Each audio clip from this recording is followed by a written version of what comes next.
उत्तर प्रदेश में होने वाले उपचुनाव से पहले पोस्टर वॉर लगातार जारी है। लखनऊ समेत प्रदेश के कई शहरों के एक के बाद एक पोस्टर लगने का सिलसिला जारी है।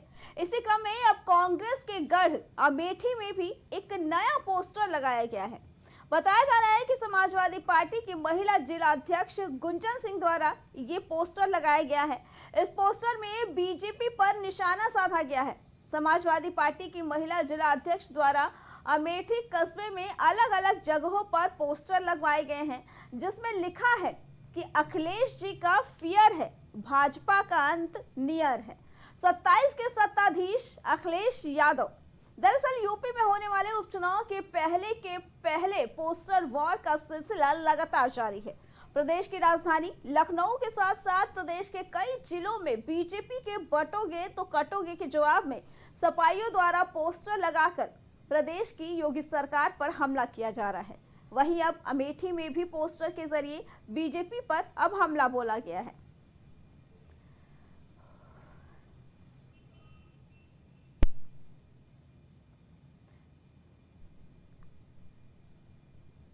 बीस नवंबर को मुजफ्फरनगर की मीरापुर विधानसभा सीट पर होने वाले उपचुनाव को लेकर राजनीतिक बयानबाजी अब तेज हो गई है। मुख्यमंत्री योगी आदित्यनाथ ने समाजवादी पार्टी को अपराधियों का प्रोडक्शन हाउस वाले बयान के बाद सपा के पिछड़ा वर्ग प्रकोष्ठ प्रदेश अध्यक्ष राजपाल कश्यप का विवादित बयान सामने आया है। मीरापुर विधानसभा में राजपाल कश्यप समाजवादी पार्टी के प्रत्याशी सुम्बुल राणा का प्रचार करने आए थे, जहां राजपाल कश्यप ने अपने बयान में कहा कि बीजेपी वालों को तो केवल चुनाव जीतना है, चाहे उन्हें बहन बेटियों की साड़ी भी क्यों ना खोलनी पड़े। बता दें कि 20 नवंबर को मुजफ्फरनगर की मीरापुर विधानसभा सीट में होने वाले उपचुनाव को लेकर समाजवादी पार्टी के पिछड़ा वर्ग प्रकोष्ठ प्रदेश अध्यक्ष राजपाल कश्यप पहुंचे, जहां उन्होंने प्रत्याशी सुम्बुल राणा के समर्थन में चुनाव प्रचार किया। बीजेपी के लोग, इनके राज में बहन बेटियां सुरक्षित नहीं है। आपने देखा होगा कि बहन बेटियों के साथ में कितनी बेटियां योगी आदित्यनाथ से गुहार लगा के आई। उत्तर प्रदेश के मुख्यमंत्री आवास पे गुहार लगा के आई, उसके बाद में भी उन पर कार्रवाई नहीं हुई। या तो आत्महत्या करनी पड़ी या तो उनको जला दिया गया। आप बताइए कितनी घटनाएं हुई। ये इनके हाथरस की बेटी, अरे ये क्या बताएंगे। ये तो लोकतंत्र में बहन बेटी, इनको चुनाव जीतना है, चाहे बहन बेटी की साड़ी भी खोलनी पड़े तब भी चुनाव जीतना है। लखीमपुर में नहीं देखा क्या, चीर हरण करने का काम किया। इनको ये बीजेपी के लोग बहन बेटियों का दुख दर्द नहीं समझ सकते, और ये बिना परिवार वाले लोग भी दुख दर्द परिवार का नहीं समझ सकते। आगे जानकारी देने के लिए हमारे साथ हमारे संवाददाता राजेश हमारे साथ जुड़ चुके हैं। राजेश, जब से उपचुनाव के दिन नजदीक आते जा रहे हैं, वैसे वैसे वाद पलटवार भी हो रहे हैं।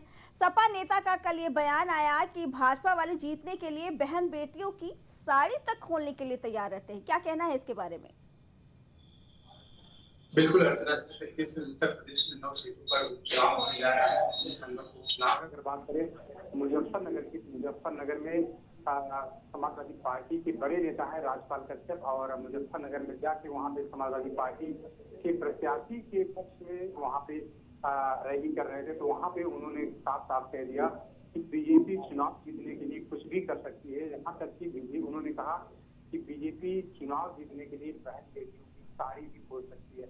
तो जाहिर सी बात है कि राजपाल कश्यप ने एक जो बयान दिया है, ये इसलिए दिया है कि आपको बता दें कि अभी अगर पीछे जाए 2 साल पहले, तो जिस समय प्रधान का और ब्लॉक प्रमुख का चुनाव था, उस समय एक समाजवादी पार्टी की नेता थी जिनका वहां पर जबरन उनकी चुनाव के दौरान जबरन उनकी साड़ी खींचते हुए बीजेपी के लोग नजर आए थे। उसी को लेकर राजपाल कश्यप ने इस उपचुनाव में साफ साफ कह दिया है, इस चुनाव में बीजेपी को निशाना साधते हुए बोला है कि बीजेपी चुनाव जीतने के लिए कुछ भी कर सकती है। बीजेपी चुनाव जीतने के लिए बहन बेटियों की साड़ी भी खींच सकती है। तो जाहिर सी बात है, इस तरीके का बयान कहीं कहीं देखा जाए तो अब मीडिया में सुर्खियां बन रहा है। और दूसरी चीज आपको बता दें कि वहीं बीजेपी की अगर बात करें तो बीजेपी इसकी कड़ी चिंता करते हुए नजर आ रही है।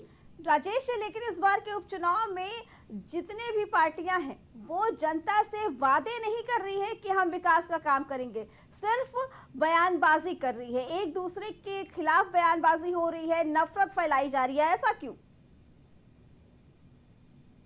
बिल्कुल अर्चना, अगर देखा जाए तो जो उत्तर प्रदेश में 9 सीटों पर उपचुनाव होना है तो उसके लिए सभी पार्टियां, अगर बात करें बीजेपी की या समाजवादी पार्टी या फिर बीएसपी या फिर कांग्रेस की, तो सभी पार्टियां एक दूसरे पर वार पलटवार कर रही हैं पोस्टर वार के जरिए।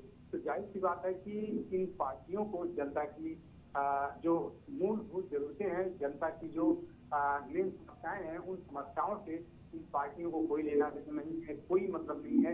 इन पार्टियों को सिर्फ और सिर्फ मतलब है चुनाव जीतने का। उनका सिर्फ एजेंडा है चुनाव जीतने का, जिसकी वजह से वो तमाम तरह के पोस्टरवार, तमाम तरह के एक दूसरे पर आरोप प्रत्यारोप और तमाम तरह के जो पोस्टर हैं उसके तमाम तरह के स्लोगन लिखे हुए दिखाई पड़ रहे हैं, चाहे समाजवादी पार्टी की तरफ से हो, चाहे बीजेपी की तरफ से हो या फिर कांग्रेस या फिर बीएसपी की तरफ से।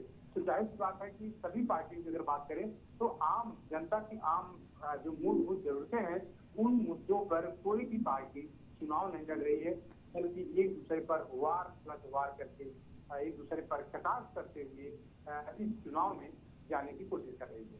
जी राजेश, और क्या है इस बार का उपचुनाव सीधे तौर पर टक्कर दे रहा है, क्योंकि ये उपचुनाव ही 27 में होने वाले चुनाव के नतीजे भी तय कर सकती है। हाँ बिल्कुल अर्चना, एक बात कहूंगा कि जिस तरीके से उत्तर प्रदेश में 9 सीटों का उपचुनाव होने जा रहा है तो जाहिर सी बात है कि एक उपचुनाव ही नहीं है, क्योंकि ये उपचुनाव एक रास्ता है 2027 की जगह को हासिल करने के लिए। 2027 में होने वाले जो उत्तर प्रदेश में विधानसभा के चुनाव हैं उसको हासिल करने के लिए, उस 2027 की सत्ता को हासिल करने के लिए।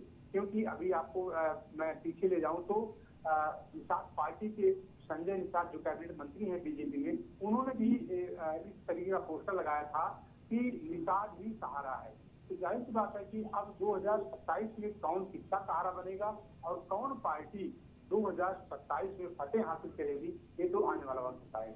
जी राजेश, आपका बहुत बहुत धन्यवाद।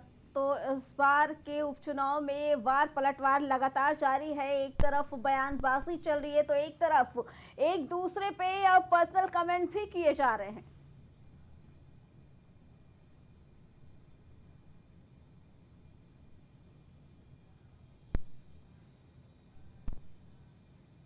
चार बजे की 4 बड़ी खबरों में फिलहाल इतना ही। बाकी खबरों के लिए देखते रहें प्राइम टीवी। कुछ भाव पुष्प। आप देख रहे हैं प्राइम टीवी।